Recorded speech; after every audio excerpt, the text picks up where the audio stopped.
അള്ളാഹുവിന്റെ വിശുദ്ധമായ ഖുർആൻ, ആ പരിശുദ്ധമായ ഖുർആൻ അവിടെ പറയുകയാണ്, മക്കളെന്ന് പറഞ്ഞാൽ ചില മാതാപിതാക്കൾക്ക് ഫിത്നയാണ്, അവർക്ക് വല്ലാത്ത സങ്കടമാണ്, അവർക്ക് വല്ലാത്ത നാശമാണ്. എന്റെ പ്രിയപ്പെട്ടവരെ, ഹദീസിൽ കാണാം, സ്വന്തം രക്തത്തിൽ പിറന്ന മക്കൾ പടച്ചവനെ ശത്രുവിനെ പോലെ പോരാടുകയാണ്. അതുകൊണ്ട് മക്കള് കാരണം ഒരുപാട് സങ്കടപ്പെടുന്ന മാതാപിതാക്കളുണ്ട്, ഒരുപാട് കരയുന്ന മാതാപിതാക്കളുണ്ട്. എന്റെ പ്രിയപ്പെട്ടവരെ, എന്തുകൊണ്ടാണ് നമ്മുടെ മക്കൾ ഇങ്ങനെ ആയിപ്പോയത്? ഞാനും നിങ്ങളും ചിന്തിക്കണം, മാതാപിതാക്കളെ ചിന്തിക്കേണ്ട ഒരു കാര്യമാണ്. എന്തുകൊണ്ടാണ് മക്കൾ ഇങ്ങനെ ആയിപ്പോയത്? അവരെ കുറ്റം പറഞ്ഞിട്ട് കാര്യമില്ല, അവരെ മാത്രം പടച്ചവനെ നമ്മൾ കുറ്റം പറയുന്നവരാണ്. എന്നാൽ അവര് മാത്രമല്ലല്ലോ, നമ്മുടെ മക്കള് തലതിരിഞ്ഞു പോകാനുള്ള കാരണം പടച്ചവനെ മാതാപിതാക്കളുടെ ഭാഗത്തും ഒരുപാട് പിഴവുകൾ വന്നിട്ടുണ്ട്. മക്കള് കാരണം വല്ലാതെ സങ്കടപ്പെടുന്ന ഒരുപാട് പേരുണ്ട്. മക്കളുടെ ജീവിതം കണ്ടുകൊണ്ട് പറഞ്ഞാലും അനുസരിക്കില്ല, ഉപദേശങ്ങൾ കേൾക്കൂല.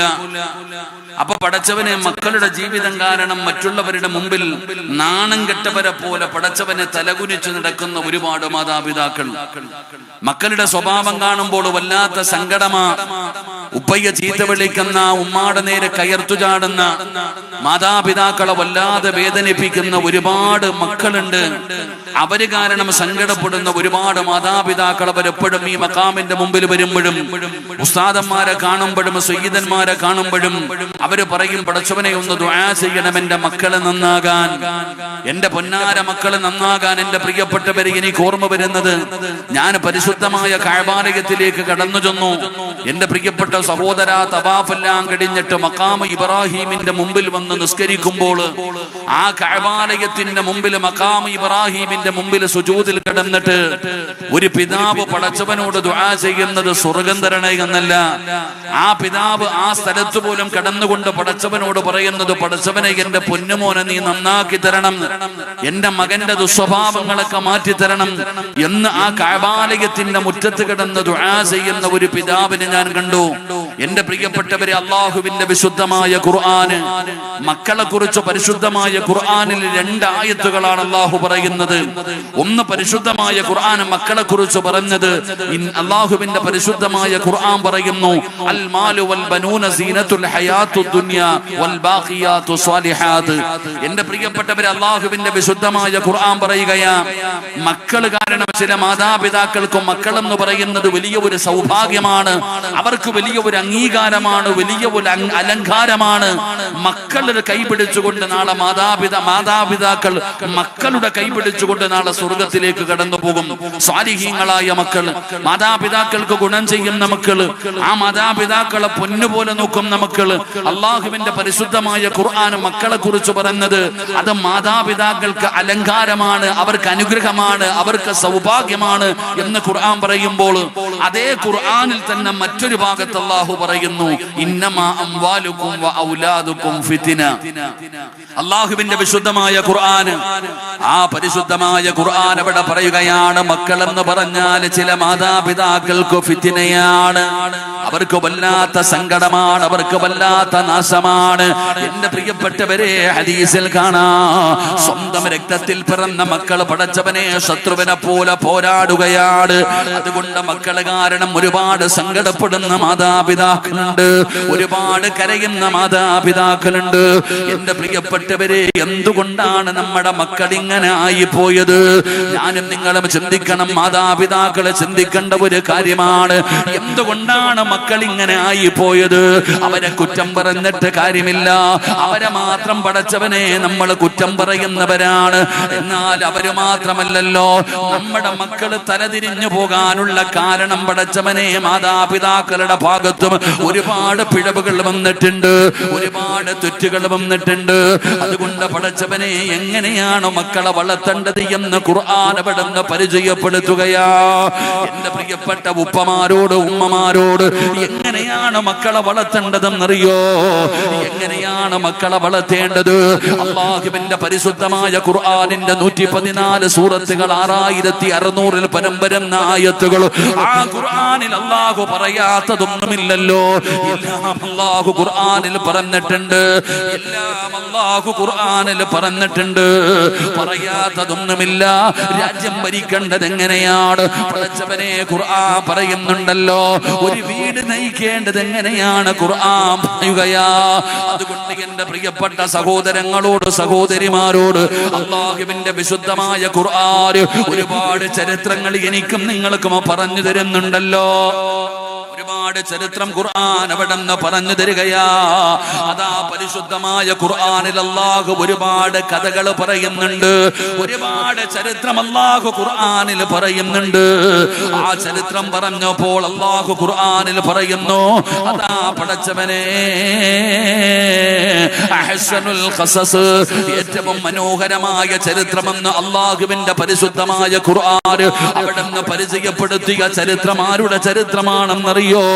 അല്ലാഹു തന്നെ പറയുന്ന ഖുർആനിലെ ഏറ്റവും മനോഹരമായ ഒരു ചരിത്രം അല്ലാഹു തന്നെ ഖുർആനിലൂടെ പറയുന്നു ഈ ചരിത്രമാണെന്ന്. അതാരുടെ ചരിത്രമാണെന്നറിയോ? ഏറ്റവും മനോഹരമായ ചരിത്രമെന്ന് അല്ലാഹു തന്നെ പറഞ്ഞത് ആരുടെ ചരിത്രമാണെന്നറിയോ? പടച്ച റബ്ബേ, ഒരു പിതാവിന്റെ ചരിത്രമാണ്. ഒരു പിതാവിന്റെ ചരിത്രമാണ്. പടച്ചവനെ, ഏത് പിതാവെന്നറിയോ? മഹാനായ ഇസ്ഹാഖ് നബി അലൈഹിസ്സലാം. പടച്ചവനെ, മഹാനായ യാക്കൂബ് നബി അലൈഹിസ്സലാം. യാക്കൂബ് നബി അലൈഹിസ്സലാമിന്റെ ചരിത്രം അല്ലാഹു പറയുകയാണ്. യാക്കൂബ് നബിയുടെ ചരിത്രം അല്ലാഹു പറയുകയാണ്. ഏറ്റവും മനോഹരമായ ഒരു പിതാവാണ്. ഏറ്റവും മനോഹരമായ ഒരു പിതാവ്. അല്ലാഹുവിന്റെ പരിശുദ്ധമായ ഖുർആൻ യാക്കൂബ് നബിയുടെ ചരിത്രം പറഞ്ഞു തരികയാണ്. 12 മക്കളെ പോറ്റി വളർത്തിയ ഒരു പിതാവാണ് യാക്കൂബ് നബി അലൈഹിസ്സലാം. 12 മക്കളെ വളർത്തിയ വാപ്പ, ഒന്നും രണ്ടുമല്ല. പടച്ചവനെ, 12 മക്കളുടെ വാപ്പയാണ് മഹാനായ യാക്കൂബ് നബി അലൈഹിസ്സലാം. ആ യാക്കൂബ് നബി തന്റെ 12 മക്കളെ വളർത്തിയത് എങ്ങനെയാണെന്നറിയോ? പടച്ചവനെ, ആ പ്രവാചകന്റെ ചരിത്രം അല്ലാഹു പറഞ്ഞു തരികയാ. ആ പ്രവാചകന്റെ ക്വാളിറ്റി എന്തെന്നറിയോ? യാക്കൂബ് നബി അലൈഹിസ്സലാമിന്റെ പരമ്പര എങ്ങനെയാണെന്നറിയോ? യാക്കൂബ് നബിയുടെ പിതാവാണ് ഇസ്ഹാഖ് നബി അലൈഹിസ്സലാം. യാക്കൂബ് നബിയുടെ വാപ്പയാണ് ഇസ്ഹാഖ് നബി അലൈഹിസ്സലാം. ഇസ്ഹാഖ് നബി അലൈഹിസ്സലാമിന്റെ പിതാവാണ് മഹാനായ ഇസ്മായിൽ നബി അലൈഹിസ്സലാം. ഇസ്മായിൽ നബി അലൈഹിസ്സലാമിന്റെ പിതാവാണ് മഹാനായ ഖലീലുല്ലാഹി ഇബ്രാഹിം നബി അലൈഹിസ്സലാം. പടച്ചവനെ, ഇബ്രാഹിം നബി, ഇസ്മായിൽ നബി, ഇസ്ഹാഖ് നബി, യാക്കൂബ് നബി. പടച്ചവനെ, പിന്നെ താഴോട്ട് നോക്കുകയാണ്. യാക്കൂബ് നബിയുടെ മകനാണ് യൂസുഫ് നബി അലൈഹിസ്സലാം. ആ പരമ്പരയിലാണ് മഹാനായ ദാവൂദ് നബി അലൈഹിസ്സലാം കടന്നു വരുന്നത്. അവിടെയാണ് സുലൈമാൻ നബി അലൈഹിസ്സലാം കടന്നു വരുന്നത്. അവിടെയാണ് മറിയം ബീബി റളിയല്ലാഹു തആല അൻഹ കടന്നു വരുന്നത്. ഒരു വല്ലാത്ത പരമ്പരയാണോ? ഒരു പ്രവാചക പരമ്പരയിലാണ് മഹാനായ യാക്കൂബ് നബി അലൈഹിസ്സലാം അവിടെ നിന്ന് ജനിക്കുന്നത്. ആ യാക്കൂബ് എന്ന് പറയുന്ന പിതാവിന്റെ പ്രത്യേകത എന്താ? 12 മക്കളെ വളർത്തിയ പിതാവാ. എങ്ങനെയാ വളർത്തിയതെന്നറിയോ? മക്കളെ വളർത്തേണ്ടത് എങ്ങനെയാണെന്നറിയോ? തിന്നാൻ മാത്രം കൊടുത്താ പോരാ, ധരിക്കാൻ മാത്രം കൊടുത്താ പോരാ, താമസിക്കാൻ വീട് വെച്ച് കൊടുത്താ പോരാ. അല്ലാഹു അമാനത്തായി നൽകിയിരിക്കുന്ന നമ്മുടെ പൊന്നാര മക്കളുണ്ടല്ലോ, ആ മക്കളെ വളർത്തേണ്ടത് എങ്ങനെയാണെന്ന് യാക്കൂബ് നബി പഠിപ്പിച്ചു തരികയാ. ആ യാക്കൂബ് നബിയുടെ ചരിത്രമെടുത്ത് വായിച്ചു നോക്കിയാൽ എങ്ങനെയാണ് തന്റെ പൊന്നാര മക്കളെ വളർത്തിയതെന്നറിയോ? എങ്ങനെയാണ് തന്റെ പൊന്നാര മക്കളെ വളർത്തിയതെന്നറിയോ? പഠിക്കണേ പിതാവേ. യാക്കൂബ് നബി അലൈഹിസ്സലാമിന്റെ ചരിത്രമെടുത്ത് നോക്ക്. മഹാനായ യാക്കൂബ് നബി അലൈഹിസ്സലാം തന്റെ പൊന്നാര മക്കളെ വിളിച്ചിരുത്തിയിട്ട് ഇടയ്ക്കിടയ്ക്ക് ഉപദേശിക്കുമായിരുന്നു. യാക്കൂബ് നബിയുടെ ഒന്നാമത്തെ പ്രത്യേകത എന്താ? തന്റെ പൊന്നാര മക്കളെ വിളിച്ചു കൂട്ടിയിട്ട് യാക്കൂബ് നബി അലൈഹിസ്സലാം അവിടെ നിന്ന് ഉപദേശിക്കുമായിരുന്നു. എന്താണ് ഉപദേശിക്കുന്നതെന്നറിയോ? ഒന്നാമത് കൊടുത്ത ഉപദേശം എന്തെന്നറിയോ? ഒന്നാമത് കൊടുത്ത ഉപദേശം എന്തെന്നറിയോ? വവസ്സാ ബിഹാ ഇബ്രാഹീമു ബനീഹി വയഅഖൂബ്. യാ ബനിയ ഇന്നല്ലാഹ സഫാ ലകുമുദ്ദീന ഫലാ തമൂതുന്ന ഇല്ലാ വഅൻതും മുസ്ലിമൂൻ. യാക്കൂബ് നബി അലൈഹിസ്സലാം തന്റെ പ്രിയപ്പെട്ട മക്കൾക്ക് പറഞ്ഞു കൊടുത്ത ഒന്നാമത്തെ ഉപദേശം എന്തെന്നറിയോ? എന്റെ പ്രിയപ്പെട്ടവരെ, തന്റെ മക്കളെ വിളിച്ചിരുത്തുകയാണ്. എന്നിട്ട് തന്റെ മക്കളോട് പറയുന്നു, മക്കളെ, തോന്നുന്നത് പോലെ ജീവിച്ചാ പോരാ, നിങ്ങൾക്ക് ഇഷ്ടപ്പെടുന്നത് പോലെ ജീവിക്കാനുള്ളതല്ല ഈ ആയുസ്. നിങ്ങൾ ജീവിക്കേണ്ടത് പരിശുദ്ധമായ ദീൻ അനുസരിച്ചിട്ടാണ്. നിങ്ങൾക്കൊരു മതമുണ്ട്, നിങ്ങൾക്കൊരു വിശ്വാസമുണ്ട്, നിങ്ങൾക്കൊരാദർശമുണ്ട്. ആ ആദർശം മുറുകെ പിടിച്ചു വേണം നിങ്ങൾ ജീവിക്കാൻ. അല്ലാതെ തോന്നിവാസികളെ പോലെ നടക്കരുത്, ഇഷ്ടമുള്ളതുപോലെ നടക്കരുത്. മക്കളെ, അള്ളാഹുവിന്റെ പരിശുദ്ധമായ ദീനുണ്ടല്ലോ, ആ ദീനനുസരിച്ച് വേണം നിങ്ങൾ ജീവിക്കാൻ. ആ ദീന് മുറുകെ പിടിച്ചിട്ട് വേണം നിങ്ങൾ ജീവിക്കാൻ. തന്റെ പൊന്നാര മക്കളെ വിളിച്ചിരുത്തിയിട്ട് യാക്കൂബ് എന്ന് പറയുന്ന പിതാവ് തന്റെ മക്കൾക്ക് ആദർശം പഠിപ്പിച്ചു കൊടുക്കുകയാ. ആദ്യം പഠിപ്പിച്ചു കൊടുക്കുന്നത് ആദർശമാണോ? അല്ലാഹുവിന്റെ ദീനനുസരിച്ചിട്ടാണ് ജീവിക്കേണ്ടത്. ഇടയ്ക്കിടയ്ക്ക് ഉപദേശിക്കുകയാണ്. മഹാനായ യാക്കൂബ് നബി അലൈഹിസ്സലാം തന്റെ മരണമെടുത്തപ്പോ എല്ലാ മക്കളെയും അടുത്ത് വിളിക്കുകയാണ്. എന്നിട്ട് പടച്ചവനെ, ആ മരണത്തിന്റെ വേളയിൽ പോലും യാക്കൂബ് നബി അലൈഹിസ്സലാം തന്റെ പൊന്നാര മക്കളോട് ചോദിക്കുകയാണ്, അം കുന്തും ശുഹദാ ഇദ് ഹദറ യാക്കൂബൽ മൗത്ത് ഇദ് ഖാല ലിബനീഹി മാ തഅബുദൂന മിൻ ബഅദി. മരിക്കാൻ സമയമായ യാക്കൂബ് നബി അലൈഹിസ്സലാം തന്റെ 12 മക്കളെയും അടുത്ത് വിളിക്കുകയാണ്. എന്നിട്ട് ചോദിക്കുന്നു, മക്കള്, വാപ്പ മരിച്ചു കഴിഞ്ഞാ നിങ്ങൾ ആരെയാണ് ആരാധിക്കുന്നത്? വാപ്പ പഠിപ്പിച്ചു കൊടുത്തിട്ടുണ്ട് ആരെയാണ് അത് ആരാധിക്കേണ്ടതെന്ന്. എന്നിട്ടും വാപ്പ ചോദിക്കുകയാണ്, വാപ്പ മരിച്ചു കഴിഞ്ഞാൽ നിങ്ങൾ ആരെയാണ് ആരാധിക്കുന്നത്? മക്കളോട് ചോദ്യം ചോദിക്കുകയാ, മക്കളെ കൊണ്ട് മറുപടി പറയിപ്പിക്കുകയാ. യാക്കൂബ് നബി അവിടെ നിന്ന് ചോദിക്കുകയാണ്, അതാ അവിടെ നിന്ന് ചോദിക്കുന്നു, മാ തഅബുദൂന മിൻ ബഅദി, നിങ്ങൾ ആരെയാണ് ആരാധിക്കുന്നതെന്ന് ചോദിച്ചപ്പോ യാക്കൂബ് നബി അലൈഹിസ്സലാമിനോട് തന്റെ പൊന്നാര മക്കള് പറഞ്ഞ മറുപടി എന്തെന്നറിയോ? ഖാലൂ നഅബുദു ഇലാഹക വ ഇലാഹ ആബായിക ഇബ്രാഹീമ വ ഇസ്മാഈല വ ഇസ്ഹാഖ ഇലാഹൻ വാഹിദാ. തന്റെ 12 മക്കളും പിതാവിനോട് പറയുകയാണ്, വാപ്പാ, നമ്മുടെ മുൻഗാമികൾ വാപ്പയും പാരമ്പര്യമായി നിങ്ങളെല്ലാവരും പിടിച്ചിരുന്ന പരിശുദ്ധമായ ദീനുണ്ടല്ലോ, നിങ്ങൾ ആരെയാണ്? ആ ഏകനായ പടച്ചുറപ്പിനെയാണ് ആരാധിച്ചത്. ഞങ്ങളും അങ്ങനെ തന്നെയാണ്. ആദർശത്തിൽ ഒരു അണുമണി തൂക്കം പോലും മാറ്റമില്ല. അതേ ആദർശത്തിലാണ് ഞങ്ങളും ജീവിക്കുന്നത്. അതേ ആദർശമാണ് ഞങ്ങളും മുറുകെ പിടിക്കുന്നത്. ആ ആദർശത്തിലാണ് നിങ്ങൾ ജീവിക്കുന്നത്. മഹാനായ യാക്കൂബ് നബി അലൈഹിസ്സലാം അവിടെ നിന്ന് ചിരിക്കുകയാണ്. അൽഹംദുലില്ലാഹ്, പടച്ചവനെ, സമാധാനത്തോട് ആ പിതാവ് ലോകത്തോട് വിട പറഞ്ഞു എന്ന ചരിത്രം പറയുമ്പോ ഈ മഖാമിന്റെ മുമ്പിൽ വഅദ് കേൾക്കാൻ ഒരുമിച്ച് കൂടിയ വാപ്പയോട് ചോദിക്കുകയാണ്, ഒരു വാപ്പ തന്റെ മക്കൾക്ക് പഠിപ്പിച്ചു കൊടുക്കേണ്ട ഒന്നാമത്തെ കാര്യം എന്താണ്? നീ ദീന് പഠിപ്പിച്ചു കൊടുക്കൂ, നീ ആദർശം പഠിപ്പിച്ചു കൊടുക്കൂ, നിന്റെ മക്കൾക്ക് യഥാർത്ഥ ദീൻ എന്താണെന്ന് പഠിപ്പിച്ചു കൊടുക്കൂ.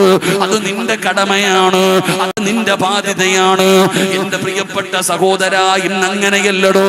നമ്മുടെ വീടുകളിൽ അവസ്ഥ എന്താണ്? വാപ്പയ്ക്കൊരാദർശമാണ്, മക്കൾക്കൊരാദർശമാണ്. പടച്ചവനെ, ഭാര്യ വേറൊരാദർശമാണ്. ഒരു വീടിന്റെ അകത്ത് പോലും പടച്ചവനെ പല പല ആദർശമാണ്. അവിടെ പോലും പടച്ചവനെ തർക്കമാണ്. തറാവീഹ് 20 ഒരാള് പറയുന്നു, ഒരാള് പറയുന്നു 8 ആണെന്ന്, ഒരാള് പറയുന്നു മരിച്ചാൽ ആരും കേൾക്കൂല, ഒരാള് പറയുന്നു കേൾക്കുമെന്ന്. പടച്ചവനെ, ഒരു വീടിന്റെ അകത്ത് പോലും വാപ്പയും ഉമ്മയും മക്കളും ആദർശത്തിന്റെ വിഷയത്തിൽ 3 വിഭാഗമാണ്. എന്നാൽ എന്റെ പ്രിയപ്പെട്ടവരോട് ഓർമ്മപ്പെടുത്തട്ടെ, വാപ്പാ മക്കള്, നിങ്ങളുടെ മക്കൾക്ക് നിങ്ങൾ ആദർശം പഠിപ്പിച്ചു കൊടുക്കണം. ആദർശമെന്ന് പറഞ്ഞാൽ എന്താണെന്നറിയോ? ആദർശമെന്ന് പറഞ്ഞാൽ എന്താണെന്നറിയോ? അതൊരു അമാനത്താ വാപ്പാ. ആദർശമെന്ന് പറയുന്നത് ഒരു അമാനത്താ. ആ അമാനത്ത് നല്ല രീതിയിൽ നീ സൂക്ഷിക്കട്. നിന്റെ ഭാര്യക്ക് ആദർശം പഠിപ്പിച്ചു കൊടുക്കട്. നിന്റെ മക്കൾക്ക് ആദർശം പഠിപ്പിച്ചു കൊടുക്കട്. എന്റെ പ്രിയപ്പെട്ടവരെ, ആദർശമില്ലെങ്കിൽ എല്ലാം പോയടോ. ആദർശമില്ലെങ്കിൽ എല്ലാം പോയടോ. അതുകൊണ്ട് എന്റെ പ്രിയപ്പെട്ടവരോട് പറയുകയാണ്, ചില മാതാപിതാക്കൾക്ക് വല്ലാത്ത സങ്കടമാണ്. ചില മാതാപിതാക്കൾക്ക് വല്ലാത്ത സങ്കടമാണ്. ഉസ്താദേ, എന്റെ പൊന്നുമകനെ തലതിരിഞ്ഞു പോയല്ലോ. എന്റെ പൊന്നാര മകന് തലതിരിഞ്ഞു പോയല്ലോ. അവനൊന്ന് വിദേശത്ത് പോയിട്ട് വന്നപ്പോ അവൻ ഒരുപാട് സംശയങ്ങളായി. ഇന്ന് ഞങ്ങൾ ചെയ്യുന്നത് മുഴുവനും ബിദ്അത്തായി. നിങ്ങളൊക്കെ ഇസ്ലാമിന്റെ പുറത്താണെന്നുള്ള രീതിയിലാണ് എന്റെ പൊന്നാര മകന് പറയുന്നതെന്ന് പറഞ്ഞ് സങ്കടപ്പെടുന്ന ഉമ്മ. എന്തിനാ സങ്കടപ്പെടുന്നത്? മഹാനായ നൂഹ് നബി അലൈഹിസ്സലാമിന്റെ ചരിത്രം അറിയുമല്ലോ. അതാ നല്ല രീതിയിൽ മക്കളെ വളർത്തിയിട്ട് തലതിരിഞ്ഞു പോകുന്ന മക്കളെ കാണുമ്പോ സങ്കടപ്പെടുന്ന ഉമ്മ, സങ്കടപ്പെടുന്ന വാപ്പാ. അല്ലാഹുവിന്റെ പ്രവാചകനായ മഹാനായ നൂഹ് നബി അലൈഹിസ്സലാമിന്റെ ചരിത്രമെടുത്ത് വായിച്ചു നോക്കടോ. പടച്ചവനെ 950 വർഷക്കാലം പടച്ച റബ്ബിന്റെ ദീനിന് വേണ്ടി ദഅവത്ത് നടത്തിയ പ്രവാചകനാ. 1ഉം 2ഉം വർഷമല്ല, 950 കൊല്ലം അല്ലാഹുവിന്റെ ദീനിന് വേണ്ടി ദഅവത്ത് നടത്തിയ പ്രവാചകനാണ് മഹാനായ നൂഹ് നബി അലൈഹിസ്സലാം. ആ നൂഹ് നബിയുടെ ചരിത്രമെടുത്ത് വായിച്ചു നോക്ക്. നൂഹ് നബി അലൈഹിസ്സലാമിന്റെ പൊന്നാര മകനുണ്ടല്ലോ, അല്ലാഹുവേ, അതാ തൂഫാൻ എന്ന് പറയുന്ന ജലപ്രളയത്തിൽ മുങ്ങിച്ചാകുകയാണ്. തന്റെ പൊന്നാര മകൻ അല്ലാഹുവിന്റെ അദാബ് ഇറങ്ങിയപ്പോ അവന് വെള്ളത്തിന്റെ അകത്ത് കിടന്നു മുങ്ങുകയാണ്. നൂഹ് നബി വിളിക്കുന്നു, യാ ബുനയ്യ, ഉപ്പച്ചിയുടെ പൊന്നുമോനെ, ഇത് അല്ലാഹുവിന്റെ അദാബാടാ. ഇത് മഴയോ വെള്ളപ്പൊക്കമോ അല്ല, ഇത് പടച്ചറബിന്റെ അദാബാ. ഇത് അല്ലാഹുവിന്റെ ശിക്ഷയാ. മോനെ, വാപ്പയുടെ കൂടെ കപ്പലിൽ കേറ് എന്ന് പറഞ്ഞുകൊണ്ട് യാക്കൂബ് നബി അതാ മഹാനായ നൂഹ് നബി തന്റെ പൊന്നാര മകനെ അതാ ക്ഷണിക്കുമ്പോ പൊന്നാര മകൻ പറയുന്ന, വാപ്പയുടെ പണി നോക്കിക്കൊള്ളാൻ, വാപ്പയുടെ കാര്യം നോക്ക്. ഞാൻ വെള്ളപ്പൊക്കമുണ്ടായ ആ പർവ്വതത്തിന്റെ മുകൾ തട്ടിൽ കയറിയിട്ട് രക്ഷപ്പെടുമെന്ന് തന്റെ പിതാവിനോട് തന്റെ പൊന്നാര മകൻ പറയുകയാണ്. നൂഹ് നബി പറഞ്ഞു, ലാ ആസിമൽ യൗമ മിൻ അംരില്ലാഹ്. അവിടുന്ന് തന്റെ പൊന്നാര മക്കനെ ഒരുപാട് ഉപദേശിച്ചു നോക്കി, പക്ഷേ അവൻ അനുസരിക്കുന്നില്ല. അവസാനം തന്റെ കണ്ണിന്റെ മുമ്പിൽ കിടന്നിട്ട് തന്റെ പൊന്നാര മകന് തൂഫാൻ എന്ന് പറയുന്ന ജലപ്രളയത്തില് ആ വെള്ളത്തിന്റെ അകത്ത് കിടന്ന് മുങ്ങിച്ചാകുമ്പോ നൂഹ് എന്ന് പറയുന്ന പിതാവിന് സഹിച്ചില്ലടോ. പ്രവാചകനായ നൂഹ് നബി അലൈഹിസ്സലാം അവിടുന്ന് വിളിക്കുന്നു, വനദാ നൂഹുൻ റബ്ബഹു ഫഖാല റബ്ബി ഇന്നി ഇബ്നി. അല്ലാഹുവിനോട് നൂഹ് നബി അലൈഹിസ്സലാം ചോദിക്കുന്നു, അല്ലാഹ്, എനിക്കൊരു വാഗ്ദാനം ചെയ്തിട്ടുണ്ടായിരുന്നു, എന്റെ കുടുംബത്തെ നീ സംരക്ഷിക്കുമെന്ന്, എന്റെ അഹ്ലിനെ നീ സംരക്ഷിക്കുമെന്ന് നീ ഒരു വാക്ക് പറഞ്ഞിട്ടുണ്ടായിരുന്നു തമ്പുരാന്. ഈ മുങ്ങിച്ചാകുന്നതെന്റെ മകനാണ് റബ്ബ്, ഈ മുങ്ങിച്ചാകുന്നതെന്റെ മകനാണ് റബ്ബ് എന്ന് പടച്ചവനോട് നൂഹ് നബി അലൈഹിസ്സലാം ചോദിച്ചപ്പോ അല്ലാഹു പറഞ്ഞ മറുപടി എന്തെന്നറിയോ? അല്ലാഹു പറഞ്ഞ മറുപടി എന്തെന്നറിയോ? നൂഹേ, വലൈസ മിൻ നഹ്രി, നിന്റെ രക്തത്തിൽ പിറന്നേ ഉള്ളൂ, നിന്റെ രക്തത്തിൽ പിറന്നതാണെന്നേ ഉള്ളൂ. ആദർശം വേറെയാ നൂഹ്, ആദർശം വേറെയാ നൂഹ്. വലൈസ മിൻ അഹ്ലി, അവൻ നിങ്ങളുടെ അഖിലകാരനല്ല എന്ന് അല്ലാഹു നൂഹ് നബി അലൈഹിസ്സലാമിനോട് പറഞ്ഞു എന്ന് ചരിത്രം നമുക്ക് പഠിപ്പിച്ചു തരുമ്പോ എന്റെ പ്രിയപ്പെട്ടവരോട് പറയുകയാണ്, ആദർശം പഠിപ്പിച്ചു കൊടുക്ക്. എന്താണ് ആദർശമെന്ന് പഠിപ്പിച്ചു കൊടുക്കണം. കൊടുക്കണം ബാപ്പാ, ഇടയ്ക്കിടയ്ക്ക് ഉപദേശിച്ചു കൊടുക്കണം പടച്ചവനെ. കാരണം മക്കള് വഴിതെറ്റി പോകുന്ന കാലമാ, മക്കള് വഴിതെറ്റി പോകുന്ന കാലമാ. ഇന്ന് പ്രായമുള്ളവരെ ആർക്കും വേണ്ട, ഈ വളർന്നു വരുന്ന യുവതലമുറയാണ് എല്ലാവർക്കും വേണ്ടത്. മഹാനായ ആദരവായ പ്രവാചകൻ നബി മുഹമ്മദ് മുസ്തഫ സല്ലല്ലാഹു അലൈഹി വസല്ലമ തങ്ങൾ പറഞ്ഞു, എന്റെ സമുദായം 73 വിഭാഗമാകും. എന്റെ സമുദായം 73 വിഭാഗമാകും. അതിൽ 72 നരകത്തിലാണ്, ഒരേ ഒരു വിഭാഗമേ സ്വർഗത്തിൽ കിടക്കൂ എന്ന് ആദരവായ പ്രവാചകൻ നബി മുഹമ്മദ് മുസ്തഫ സല്ലല്ലാഹു അലൈഹി വസല്ലമ തങ്ങൾ പറയുന്നുണ്ട്, എന്റെ സമുദായം 73 വിഭാഗമാകും. ആ 73 വിഭാഗത്തിൽ 72 വിഭാഗവും നരകത്തിലാണ്. അള്ളാഹു നമ്മളെ കാത്തുരക്ഷിക്കുമാറാകട്ടെ. ഉറക്കപ്പറ, അള്ളാഹു നമ്മളെ കാത്തുരക്ഷിക്കുമാറാകട്ടെ. ഒരേ ഒരു വിഭാഗം മാത്രമേ സ്വർഗത്തിൽ പോകൂ. ആ ഒരേ ഒരു വിഭാഗമാരാ, ആ ഒരേ ഒരു വിഭാഗമാരാ ഒരു ദിവസം 2 വഖത്ത് നിസ്കാരമേ ഉള്ളൂ എന്ന് പറയുന്ന മുസ്ലിമും പറയുന്നത് ആ ഒരു വിഭാഗം ഞങ്ങളാണെന്നാണ്. നിങ്ങൾ മനസ്സിലാക്കേണ്ടത് അവിടെയാ. 2 വഖത്ത് നിസ്കാരമേ ഉള്ളൂ എന്ന് പ്രഭാതത്തിലും പ്രദോഷത്തിലും മാത്രമേ നിസ്കാരമുള്ളൂ എന്ന് പറയുന്നവനും പറയുന്നത് ആ സ്വർഗത്തിൽ പോണ ഒരു വിഭാഗം ഞങ്ങളാ. ഇതുപോലാണ് ഈ 73 വിഭാഗവും പറയുന്നത് അത് ഞങ്ങളാണെന്നാണ്. എന്റെ പ്രിയപ്പെട്ട സഹോദരങ്ങൾ, അതുകൊണ്ടാണ് സൂക്ഷിക്കണമെന്ന് പറയുന്നത്. അതുകൊണ്ടാണ് മക്കൾക്ക് ആദർശം പഠിപ്പിച്ചു കൊടുക്കാൻ പറയുന്നത്. എല്ലാവരും എന്റെ പ്രിയപ്പെട്ടവരെ നല്ലവനായിരുന്നു, സുന്നിയായിരുന്നു. പക്ഷെ ഒന്ന് സൗദിയിൽ പോയിട്ട് വന്നപ്പോഴത്തേക്ക് അവൻ തലതിരിഞ്ഞു പോയി. അള്ളാഹു കാത്തുരക്ഷിക്കുമാറാകട്ടെ. ഒന്ന് അവിടെ പോയിട്ട് വന്നപ്പോഴത്തേക്ക് അവന്റെ തലതിരിഞ്ഞു പോയി. പറഞ്ഞിട്ട് കാര്യമില്ല. എന്റെ പ്രിയപ്പെട്ട സഹോദരങ്ങളെ, നമ്മളൊക്കെ ഓർമ്മ വെച്ച കാലം മുതൽ എത്ര കൊല്ലമായി ചങ്ങാതി പാരമ്പര്യമായി നമ്മൾ ചെയ്തുകൊണ്ടുവരുന്ന ഒരുപാട് കാര്യങ്ങളില്ലേ. ഒന്ന് സൗദിയിൽ പോയിട്ട് വന്നപ്പോ അവൻ ചോദിക്കുന്നു, ഇപ്പൊ 8 ഉള്ളൂ, 20 എന്തിനാണ് നിസ്കരിക്കുന്നത്? കാലം മാറിപ്പോയി. എടാ, പള്ളിക്കാട്ടി കിടക്കണ ഈ മഹാന്മാരൊക്കെ കേൾക്കത്തില്ല, മരിച്ചു കഴിഞ്ഞാൽ കഴിഞ്ഞില്ലേ. എനിക്ക് ഓർമ്മ വരുന്നത് ഒരു ചങ്ങാതി ഉംറയ്ക്ക് പോയിട്ട് ഈ ചങ്ങാതി പറയാ, ഹജ്ജിന് ഒരാൾ പറയാ ഉംറയ്ക്ക് പോകുന്നു പഠിച്ചു. ഞാൻ പക്ഷെ മദീനത്ത് പോകാറില്ല. മദീനത്ത് പോയി കഴിഞ്ഞാൽ എന്താ പോകാത്തത്? മദീനയിൽ പോയി കഴിഞ്ഞാൽ ജമാഅത്തായിട്ട് നിസ്കരിക്കാൻ പറ്റൂല. ഒരാൾ പറഞ്ഞ മറുപടി, അവന്റെ വിവരം ചിന്തിക്കണം. താടിയും തഴമ്പോൾ ഒരാൾ പറയുന്നു, ഞാൻ മദീനത്ത് പോകാറില്ല. എന്തേ പോകാത്തത്? മദീനയിൽ ഞാൻ പോയി കഴിഞ്ഞാൽ എനിക്കവിടെ ജമാഅത്ത് നിസ്കാരത്തിൽ പങ്കെടുക്കാൻ പറ്റൂല. അതെന്തേ ജമാഅത്തിൽ പങ്കെടുക്കാത്തത്? അവിടുത്തെ ഇമാമ് ഖബർ പൂജിക്കുന്നവനാ, അതുകൊണ്ട് അവന്റെ പുറകിൽ നിന്ന് നിസ്കരിക്കാൻ കഴിയില്ല. അള്ളാഹു കാത്തുരക്ഷിക്കുമാറാകട്ടെ. ഇവനൊക്കെ എന്ത് ചെയ്യണം ചങ്ങാതി? നമ്മൾ മനസ്സിലാക്കേണ്ടത് എന്റെ പ്രിയപ്പെട്ട സഹോദരങ്ങൾ, ആദർശം എന്ന് പറയുന്നത് അത് അമാനത്താണ്. അതിങ്ങനെ കൈ വെച്ച് സ്വന്തം ഇങ്ങനെ മുറുകെ പിടിക്കാനുള്ളതല്ല, അത് പകർന്നു കൊടുക്കാനുള്ളതാണ്. അള്ളാഹുവിന്റെ റസൂൽ സല്ലല്ലാഹു അലൈഹി വസല്ലമ തങ്ങൾ എന്റെ പ്രിയപ്പെട്ടവരെ ഹജ്ജത്തുൽ വിദാഇൽ തന്റെ അവസാന പ്രകാശനം കഴിഞ്ഞു. നബി തങ്ങൾ പറഞ്ഞു, ബല്ലിഗ് അന്നി വലവായ, ഇവിടെ നിന്ന് കേട്ടവര് പകർന്നു കൊടുത്തോണം. അങ്ങനെ പകർന്നു നിന്റെ കയ്യിലെത്തിയ ആദർശം, ആ ആദർശം നിന്റെ കുടുംബം, നീ നാട്ടുകാരെ നന്നാക്കണ്ട, നീ നിന്റെ മക്കളെയും നിന്റെ ഭാര്യയും നന്നാക്ക്. ആദർശം പഠിപ്പിച്ചു കൊടുക്കണം സഹോദരങ്ങളെ. എവിടെ എത്തി നിൽക്കുന്നു ഒരു വീടിന്റെ അകത്ത്? നമുക്കെല്ലാത്തിനും സംശയമാണ്, നമുക്കെല്ലാത്തിനും സംശയം. എവിടേക്ക് ഈ സമുദായം കടന്നു പോകും നമുക്ക് ഓർമ്മയില്ല. എന്റെ പ്രിയപ്പെട്ടവരെ, ആ 73 വിഭാഗത്തിൽ 72 വിഭാഗവും നരകത്തിലേക്ക് പോകുമ്പോൾ ആ രക്ഷപ്പെടുന്ന ഒരേ ഒരു വിഭാഗം അത് സുന്നികൾ തന്നെയാ. അഹ്ലി സുന്നത്തി വൽ ജമാഅ, ആ ആദർശം മുറുകെ പിടിച്ച് ജീവിക്കുന്ന സുന്നികൾ തന്നെയാ. അള്ളാഹു നമുക്ക് ഈമാൻ നൽകുമാറാകട്ടെ. അള്ളാഹു നമുക്ക് ഈമാൻ നൽകുമാറാകട്ടെ. പിന്നെ പറയേണ്ടവൻ പറയും, അങ്ങനെ ഇങ്ങനെ ഉറൂസൊക്കെ വേണോ, ലൈറ്റ് ഇടണോ, കഅ്ദ് വെക്കണോ. ഓക്ക് ഖിയാമത്ത് വരെ ഇത് പറഞ്ഞുകൊണ്ടിരിക്കും. ചങ്ങാതി, നിന്നെക്കാളും നല്ലതുപോലെ അവൻ അറിയാം ഇതൊക്കെ നല്ല കാര്യമാണെന്ന്. അറിയാനിട്ടൊന്നുമല്ല ഇതൊക്കെ നല്ല കാര്യമായെന്ന്. എന്റെ പ്രിയപ്പെട്ട സഹോദരങ്ങളെ, എന്തെടുത്താലും കുറ്റം. ഞാൻ ഇങ്ങനെ ആലോചിച്ചു നോക്കി. ഇന്ന് ഞാൻ ഇങ്ങനെ ചിന്തിച്ചു പോയി വണ്ടിയിരിക്കുമ്പോ ഞാനിങ്ങനെ വല്ലാതെ അത്ഭുതപ്പെട്ടു നോക്കി. പടച്ചോനെ, എല്ലാ കാര്യങ്ങളിലും ഇന്നത്തെ മനുഷ്യന്റെ അവസ്ഥ ആലോചിച്ച് നോക്കിയേ. നിസ്കാരം കഴിഞ്ഞു, ഫർദ് നിസ്കാരം കഴിഞ്ഞാൽ ദുആ ഇല്ല, സ്വലാത്തില്ല.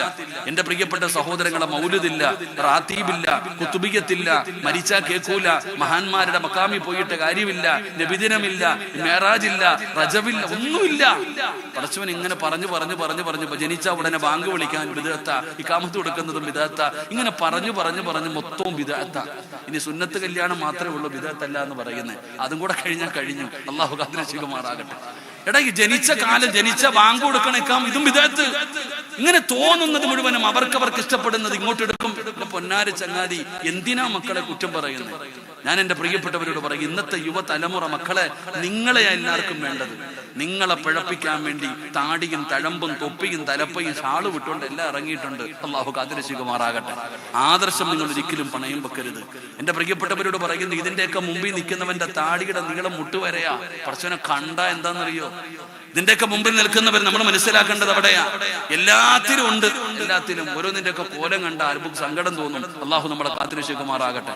ചോദിക്കും, ഉസ്താദ് തങ്ങളല്ലേ പറയുന്നത്, ഉസ്താദല്ലേ പറയുന്നത്? എടാ, ഉസ്താദ് പറഞ്ഞാലും കേൾക്കേണ്ടതേ കേൾക്കാൻ പാടുള്ളൂ.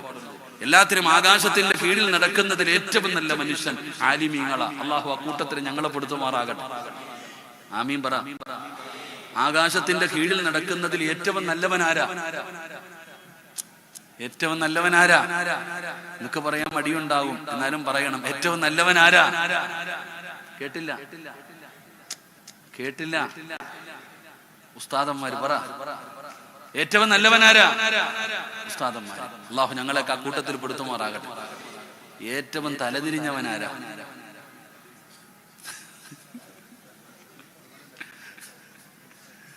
ഏറ്റവും തലതിരിഞ്ഞതാരാ? അത് ഉസ്താദാ. അള്ളാഹു ശൈത്താനും ഉസ്താദാടോ. ശൈത്താൻ ഉസ്താദാ. എന്താ വിചാരിച്ച എത്ര കുട്ടികൾക്ക് ദറസ് എടുത്ത ആളാന്നറിയോ? ഇബ്ലീസ്. ജിബ്രീൽ അലൈഹിസ്സലാമിന്റെ ഉസ്താദ് ആര്? അസാസിയില്. എന്റെ പ്രിയപ്പെട്ടവരെ, ഏറ്റവും നല്ലവനും ഉസ്താദാ, ഏറ്റവും വഴിപടച്ചവനും ഉസ്താദാ. അള്ളാഹു ഞങ്ങളെ കാത്തിരക്ഷിക്കുമാറാകട്ടെ. കാരണം ഞാൻ പറഞ്ഞതുള്ളത് നിങ്ങൾക്ക് തന്നെ അറിയാം. ഇവിടെ ഉസ്താദിനെ വീട് കുറ്റിയടിക്കാൻ ആരെയാ വിളിക്കുന്നത്? കല്യാണം നടത്താൻ, കട ഉദ്ഘാടനം ചെയ്യാൻ, വീട് പാല് കാച്ചാൻ, എല്ലാത്തിനും ആരെയാ വിളിക്കുന്നത്? എല്ലാ ഉദ്ഘാടനം ചെയ്യാൻ വിളിക്കുന്നത് ഉസ്താദന്മാരെയാ. എന്നാൽ അള്ളാഹു നരകം കത്തിക്കാൻ വേണ്ടി, നരകത്തിലേക്ക് അള്ളാഹു തീ വെച്ച് കത്തിക്കാൻ, നരകം ഉദ്ഘാടനം ചെയ്യാൻ അള്ളാഹു എടുത്തു വെക്കുന്ന ഒരു ശരീരം ഉസ്താദിന്റെ ശരീരമാണെന്ന് മഹാനായ നബിയുനാ റസൂലുള്ളാഹി. ആ നരകത്തെ ഉദ്ഘാടനം ചെയ്യുന്നത് ആരെ കൊണ്ടാ? നിങ്ങൾ എന്താ ഇങ്ങനെ ഇരിക്കണേ? എടോ, സ്വർഗ ഉദ്ഘാടനം ചെയ്യുന്നത് ആരാ? അത് ഉസ്താദാ, മഹാനായ നബി മുഹമ്മദ് മുസ്തഫ. സ്വർഗ ഉദ്ഘാടനം ചെയ്യുന്ന ആരാ? ഉസ്താദ്, നമ്മുടെയൊക്കെ മുത്ത് നബി. അള്ളാഹു മരിക്കുന്നതിന് മുമ്പ് കാണാൻ ഭാഗ്യം തരുമാറാകട്ടെ. ആ നബിതങ്ങളല്ലേ സ്വർഗ ഉദ്ഘാടനം ചെയ്യുന്നത്. ഇതുപോലെ നരകത്തെ കത്തിക്കാൻ വേണ്ടി അള്ളാഹു 3 ശരീരം എടുത്തു വെക്കും. ആ 3 ശരീരത്തിൽ ഒരു ശരീരം ആരുടെയാ? അതും ഉസ്താദിന്റെയാ. അതുകൊണ്ട് മക്കളെ, പച്ച ഷാളും തലപ്പായും കണ്ടൊന്നും മയങ്ങിപ്പോകരുത്. അള്ളാഹു നമ്മളെ കാത്തിരക്ഷിക്കുമാറാകട്ടെ. ആദർശത്തിൽ ഒരിക്കലും മക്കളെ മുറുകെ പിടിക്കണം. ജീവിക്കുന്ന കാലത്തോളം സുന്നിയായിട്ട് ഇവനെ ജീവിക്കണം. നമ്മുടെ പരമ്പര പറയുന്നവനും പരിഹസിക്കുന്നവനും പറഞ്ഞുകൊണ്ട് നടക്കട്ടെ. അവനൊന്നുമില്ല. സ്വന്തം വാപ്പ മരിച്ചാലോ ഉമ്മ മരിച്ചാലോ ഒന്നുമില്ല. എന്തുമാകട്ടെ, നമ്മൾ ആദർശം മുറുകെ പിടിക്കണം. വാപ്പ തന്റെ മക്കൾക്ക് പാരമ്പര്യമായി കിട്ടിയ ആദർശം മക്കൾക്ക് പകർന്നു കൊടുക്കണം. ഇതാണ് യാക്കൂബ് നബി ചെയ്ത 1ാമത്തെ ഉപദേശം. അള്ളാഹു നമ്മളെ അങ്ങനെ ആക്കി തരുമാറാകട്ടെ. അള്ളാഹു നമ്മുടെ ആദർശം അള്ളാഹു മുറുകെ പിടിക്കാൻ ഭാഗ്യം തരുമാറാകട്ടെ. അതുകൊണ്ടാണ് പറഞ്ഞ അൽഹംദുലില്ലാ. കണ്ടില്ലേ, 2 ദിവസം മുമ്പ് ഈ കുടകിന്റെ പ്രദേശത്തുള്ള ഒരുപാട് ചെറുപ്പക്കാരെ ഞാൻ കാസർഗോഡ് കൊണിയയിൽ കണ്ടു. രാവും പകലും കിടന്ന് കഷ്ടപ്പെടുന്നത്, ആ മക്കൾ ആ വെയിലത്ത് കിടന്ന് കഷ്ടപ്പെടുന്നത്. എന്റെ പ്രിയപ്പെട്ട സഹോദരങ്ങളെ, സമസ്ത ഒന്ന് വിളിച്ചപ്പോ അൽഹംദുലില്ലാ, ലക്ഷങ്ങളുടെ എണ്ണാൻ പറ്റുമെങ്കിൽ എണ്ണിക്കോന്ന് പറഞ്ഞ കാണാൻ പറ്റണില്ല. അത്രത്തോളം ജനങ്ങൾ, ലക്ഷക്കണക്കിന്. എത്ര പേര് വന്നെന്ന് പോലും കണക്കില്ല. അതുകൊണ്ട് അൽഹംദുലില്ലാ, എന്റെ പ്രിയപ്പെട്ട സഹോദരങ്ങളെ, നമ്മൾ ആ സുന്നത്ത് ജമാഅത്തിന്റെ അഹിലുകാരാവുക. സംഘടനകൾക്കപ്പുറത്ത് എല്ലാം സമസ്തയാണ്. അൽഹംദുലില്ലാ. അള്ളാഹു നമ്മളെ നമ്മുടെ എല്ലാവർക്കും അള്ളാഹു ഒത്തൊരുമ കൊടുത്ത് അനുഗ്രഹിക്കുമാറാകട്ടെ. അള്ളാഹു ഐക്യം നൽകി അനുഗ്രഹിക്കുമാറാകട്ടെ. എന്റെ പ്രിയപ്പെട്ട സഹോദരങ്ങളെ, ഞാൻ പറഞ്ഞത് ഇവരെയൊക്കെ നമ്മൾ ആദരിക്കുകയും ബഹുമാനിക്കുകയും വേണം. ആര് പറഞ്ഞെന്ന് പറഞ്ഞ് അങ്ങോട്ടും ഇങ്ങോട്ടും ചാടരുത്. കളിയും തമാശയുമല്ല. ആദർശം മുറുകെ പിടിക്കണം സഹോദരാ. അള്ളാഹുവിന്റെ ദീനുണ്ട്. ആ ദീനനുസരിച്ചിട്ടാണ് ജീവിക്കേണ്ടത്. അത് അറിവുള്ളവനാണ് പറഞ്ഞു തരുന്നത്. അറിവില്ലാത്തവനോട് ദീന് ചോദിക്കരുത്. എപ്പോഴും മനസ്സിലാക്കേണ്ട ഒരു കാര്യം, എന്റെ പ്രിയപ്പെട്ട സഹോദരങ്ങളെ, എന്തെങ്കിലും മസല ചോദിക്കാനുണ്ടെങ്കിൽ പള്ളിയുടെ പ്രസിഡന്റിനോട് ചോദിച്ചിട്ട് കാര്യമില്ല. പള്ളിയിലെ ഖത്തീബിനോട് ചോദിക്കണം. അള്ളാഹു ഈമാൻ തരുമാറാകട്ടെ. ആരോട് ചോദിക്കണം? എടാ, നിങ്ങൾക്ക് എന്തെങ്കിലും സംശയമുണ്ടെങ്കിൽ, എന്ത് സംശയം ഉണ്ടെങ്കിലും നിങ്ങൾ ഉസ്താദിന്റെ അടുക്ക വന്ന് ചോദിക്ക്. വിളിച്ചും പാത്തു ഇരുന്ന് വാട്സപ്പിൽ ഇടല്ലേ, ഗ്രൂപ്പിലിടല്ലേ. മക്കളെ, നിങ്ങൾക്ക് എന്ത് സംശയമുണ്ടെങ്കിലും, ഞങ്ങളൊക്കെ 10-12 കൊല്ലം തച്ചിനിരുന്ന് പഠിച്ചതല്ലേ ഈ കിതാബൊക്കെ. വെറുതെ ഒന്നുമല്ലല്ലോ. എത്ര കൊല്ലത്തെ പരിശ്രമം നോക്കിയേ. 12 കൊല്ലം ഇരിക്കണം ഉസ്താദന്മാരൊക്കെ 8-10 കൊല്ലം തച്ചിനിരുന്നിട്ട് പഠിച്ചതായി ഖുർആനും ഹദീസും. ഞങ്ങൾക്ക് ഏറ്റവും വലിയ സംശയം, ഇതൊന്നും ആരും ചോദിക്കത്തില്ല. എന്റെ ജീവിതത്തിൽ ഞാൻ എപ്പോഴും ചിന്തിക്കാറുണ്ട്, ഉസ്താദിന്റെ അടുക്ക വന്നിട്ട് ആകെ ചോദിക്കുന്ന, ഉസ്താദെ കല്യാണം നടത്താൻ പറ്റുന്ന ഏറ്റവും നല്ല ദിവസം ഏതാ? ആകെ ചോദിക്കണ അതാ. ഉസ്താദന്മാരുടെ വന്നിട്ട് ഞങ്ങളൊക്കെ കഷ്ടപ്പെട്ട് പഠിച്ചിട്ടുണ്ട്. എന്തിനാണല്ലോ ഞാൻ ചിന്തിക്കാറുണ്ട്. ഏറ്റവും കൂടുതൽ പ്രശ്നം കന്നിമൂല എവിടാണോ ഇവിടാണോ, കുറ്റി എവിടെ അടിക്കണം, ഇതൊക്കെയാ ചോദിക്കുക. എന്നാ ചോദിക്കേണ്ടതൊന്നും ചോദിക്കില്ല. ഞാൻ പറയുന്നത് ചോദിക്കേണ്ടത് ചോദിക്കണം. എന്റെ പ്രിയപ്പെട്ടവർ, അള്ളാഹുവിന്റെ പരിശുദ്ധമായ ഖുർആനും ഹദീസും പഠിച്ച ആലിമീങ്ങൾ എടുക്കൽ വന്നിട്ട് നിങ്ങൾ മസ്അല ചോദിക്ക്, നിങ്ങൾക്ക് ഒപ്പം പറഞ്ഞു തരാം എങ്ങനെയാ കാര്യങ്ങളെന്ന്. അല്ലാതെ അറിവില്ലാത്തവന്റെ അടുത്ത് ചിലപ്പോ താടി കാണും, തഴമ്പ് കാണും, അതിലൊന്നും കാര്യമില്ല. 199 മനുഷ്യനെ കൊന്ന ഒരാളുണ്ട്. 99 പേരെ കൊന്നപ്പോഴാ ഇവന് നന്നാകണമെന്ന് തോന്നിയേ. ഈ 99 പേരെ കൊന്ന മനുഷ്യൻ പടച്ചവനെ നന്നാകണമെന്ന ആഗ്രഹത്തോടെ താടിയുള്ളൊരു കാക്കാനെ കണ്ടു, നല്ല തഴമ്പൊക്കെ ഉണ്ട്. അദ്ദേഹത്തെ കണ്ടപ്പോ ചോദിച്ചു, ഹബീബേ, ഞാൻ 99 പേരെ കൊന്നിട്ടുണ്ട്, അള്ളാഹു എനിക്ക് പുറത്തു തരുമോ? താടിയും തഴമ്പും കണ്ട ഒരു മനുഷ്യനെ കണ്ടപ്പോ ചോദിച്ചു, ഞാൻ 99 പേരെ കൊന്നിട്ടുണ്ട്, അള്ളാഹു എനിക്ക് സ്വർഗം തരുമോ? ഈ ചങ്ങാതി പറഞ്ഞു, നിനക്കോ സ്വർഗമോ? നീ നരകത്തിലട, തീർന്നടാ നീ 99 പേരെ കൊന്നവനാ, നീ തീർന്നു, നീ നരകത്തിലാ. എന്നാ പിന്നെ നീയും കൂടെ പോടാന്ന് പറഞ്ഞു 100 അങ്ങ് തികച്ചു, അവനെയും തട്ടിക്കളഞ്ഞു. 100 പേരെ കൊന്നു കഴിഞ്ഞിട്ട് ഈ മനുഷ്യൻ ഇങ്ങനെ പോകുമ്പോ ഒരു ഉസ്താദിനെ കണ്ടു. ഉസ്താദെ, 99 ഒന്ന് 100 തികച്ചിട്ട് വരികയാ, അള്ളാഹു എനിക്ക് പുറത്തു തരുമോ? ആ ഉസ്താദ് പറഞ്ഞു, മോനെ, നിനക്ക് അള്ളാഹു പുറത്തു തരും. ഇതാണ് ആലിം. അറിവ് പഠിച്ചവനും അറിവ് പഠിക്കാത്തവനും തമ്മിലുള്ള വ്യത്യാസം ഇതാ. അറിവ് പഠിച്ച ആലിമ പറഞ്ഞു കൊടുത്ത്, അള്ളാഹു ഗഫൂറ, അള്ളാഹു റഹീമ, നീ എന്ത് പാപം ചെയ്താലും അള്ളാഹു പുറത്തു തരും. മോനെ, ഈ നാട് നല്ല നാടല്ല, അപ്പുറത്ത് കുറച്ചു നല്ല ആൾക്കാർ ജീവിക്കുന്ന നാടുണ്ട്, അങ്ങോട്ട് പൊക്കോ. ഇതാണ് എപ്പോഴും നമ്മൾ ചോദിക്കുമ്പോ, അറിവ് പഠിക്കുമ്പോ അറിവുള്ളവനോട് ചോദിക്കണം. പുസ്തകത്തിൽ നിന്നല്ല, മലയാള പ്രസിദ്ധീകരണങ്ങൾ പഠിച്ചവരല്ല, ഏതെങ്കിലും ഒരുത്തൻ കയറി പറയുന്ന വഅലല്ല. അല്ലാഹുവിന്റെ പരിശുദ്ധമായ ഖുർആനും ഹദീസുകളും പഠിച്ചവനെ പാരമ്പര്യമായി അതാ ഇമാമിന്റെ 4 മദ്ഹബിന്റെ ഇമാമുമാരുണ്ടല്ലോ, അവരൊക്കെ പഠിപ്പിച്ചു തന്ന ആ പാതയാണോ നമ്മൾ മുറുകെ പിടിക്കേണ്ടത്. അതുകൊണ്ട് വാപ്പമാരെ, ഉമ്മമാരെ, ആദർശം പഠിപ്പിച്ചു കൊടുക്കണേ. യാക്കൂബ് നബി അലൈഹിസ്സലാം തന്റെ പൊന്നാര മക്കളോട് പറഞ്ഞ ഒന്നാമത്തെ കാര്യം, മക്കളെ, ദീനനുസരിച്ച് വേണം ജീവിക്കാൻ. നിങ്ങൾക്കൊരു മതമുണ്ട്, നിങ്ങൾക്കൊരു ആദർശമുണ്ട്. ആ ആദർശം മുറുകെ പിടിച്ചു ജീവിച്ച മക്കളെ, ലോകത്ത് നിന്ന് വിട പറയുന്ന സമയത്ത് ഈമാനോട് കൂടിയുള്ള ഒരു മരണം അല്ലാഹു നിങ്ങൾക്ക് തരും മക്കളെ. അതുകൊണ്ട് യാക്കൂബ് നബി അലൈഹിസ്സലാം തന്റെ പൊന്നാര മക്കൾക്ക് പഠിപ്പിച്ചു കൊടുത്ത ഒന്നാമത്തെ കാര്യം ആദർശമാണ്. ഇനി രണ്ടാമത്തെ കാര്യം എന്തെന്നറിയോ? ഒരു വാപ്പ എന്ന് പറഞ്ഞാൽ ആരായിരിക്കണം? ഒരു വാപ്പ എന്ന് പറഞ്ഞാൽ ആരായിരിക്കണം? പടച്ചറപ്പേ, അതാ മഹാനായ യാക്കൂബ് നബി അലൈഹിസ്സലാമിന്റെ 12 മക്കളിൽ 11ാമത്തെ മകനാണ് യൂസുഫ് നബി അലൈഹിസ്സലാം. യൂസുഫ് എന്ന് പറയുന്ന 11ാമത്തെ മകനുണ്ടല്ലോ, ഒരു ദിവസം സുബഹി കഴിഞ്ഞപ്പോ വാപ്പാടെ ചാരത്ത് കടന്നു വരികയാ, ഉപ്പാടെ ചാരത്ത് കടന്നു വരികയാ. എന്നിട്ട് തന്റെ വാപ്പയോട് പറയുകയാണ്, ഇത് ഖാല യൂസുഫ് ലി അബീഹി. അതാ അല്ലാഹുവിന്റെ ഖുർആൻ പറയുകയാ, ഇത് ഖാല യൂസുഫ് ലി അബീഹി യാ അബതി ഇന്നി റഅയ്തു 11 കൗകബൻ വശംസ വൽ ഖമറ റഅയ്തുഹും ലീ സാജിദീൻ. യൂസുഫ് എന്ന് പറയുന്ന ചെറിയ മകനുണ്ടല്ലോ, ഒരു ദിവസം രാവിലെ തന്റെ പിതാവിന്റെ ചാരത്ത് വരികയാണ്. എന്നിട്ട് തന്റെ പൊന്നാര വാപ്പയുടെ കൈ പിടിച്ചിട്ട് പറയുന്നു, വാപ്പാ, ഇന്നലെ രാത്രി ഞാനൊരു സ്വപ്നം കണ്ടു വാപ്പാ, ഇന്നലെ രാത്രി ഞാനൊരു സ്വപ്നം കണ്ടു വാപ്പാ. സൂര്യനും ചന്ദ്രനുമല്ല, എനിക്ക് സുജൂദ് ചെയ്യുന്നതായിട്ട് ഞാനൊരു സ്വപ്നം കണ്ടു വാപ്പാ. ആരോടാ പറയുന്നത്? യാക്കൂബ് എന്ന് പറയുന്ന പിതാവിനോടാണ്. നമ്മൾ ഈ ചരിത്രത്തിൽ നിന്ന് പഠിക്കേണ്ട രണ്ടാമത്തെ കാര്യം എന്താ? പടച്ചവനെ, യൂസുഫ് എന്ന് പറയുന്ന ചെറിയ മകനുണ്ടല്ലോ, രാത്രി കണ്ട ഒരു സ്വപ്നം പോലും തന്റെ പിതാവിന്റെ അടുക്കൽ വന്ന് പറയണമെങ്കിൽ, ആ പറയുന്നത് സന്തോഷത്തോടെ തന്റെ പൊന്നാര മകന്റെ മുമ്പിൽ ഇരുന്നിട്ട് സമാധാനത്തോടെ കേൾക്കണമെങ്കിൽ ആ വാപ്പയും മകനും തമ്മിലുള്ള ബന്ധമെന്താ? യൂസുഫ് എന്ന് പറയുന്ന ചെറിയ പയ്യൻ ഒരു രാത്രി കണ്ട ഒരു സ്വപ്നം വാപ്പാന്റെ അടുക്കൽ വന്ന് പറയുമ്പോ ആ വാപ്പ ചിരിക്കുന്ന മുഖത്തോടെ തന്റെ പൊന്നാര മകൻ പറഞ്ഞ കഥ കേൾക്കാൻ തയ്യാറായി. നമ്മൾ മനസ്സിലാക്കേണ്ടത് വാപ്പയും മകനും തമ്മിലുള്ള ബന്ധം ഇതാ. ഈ യാക്കൂബ് എന്ന് പറയുന്ന പ്രവാചകൻ തിരക്കില്ലാത്ത പ്രവാചകനല്ല, ഒരു സമുദായത്തിന്റെ പ്രവാചകനാ. എന്റെ പ്രിയപ്പെട്ടവരെ, ഇതിനു മുകളിൽ 10 മക്കളുണ്ട്, കുടുംബമുണ്ട്. എന്റെ പ്രിയപ്പെട്ടവരെ, വലിയ തിരക്ക് പിടിച്ച ആളാണ് യാക്കൂബ് നബി. എന്നിട്ട് തന്റെ പൊന്നാര മകൻ കണ്ട ഒരു സ്വപ്നം പോലും കേൾക്കാനുള്ള മനസ്സ് യാക്കൂബ് നബിക്ക് ഉണ്ടായിരുന്നു. ഇന്നത്തെ വാപ്പമാർക്ക് ഇല്ലാത്ത പോയ ഒരു ഗുണം, നിന്റെ മോനോട് സംസാരിച്ചിട്ട് എത്ര കാലമായി?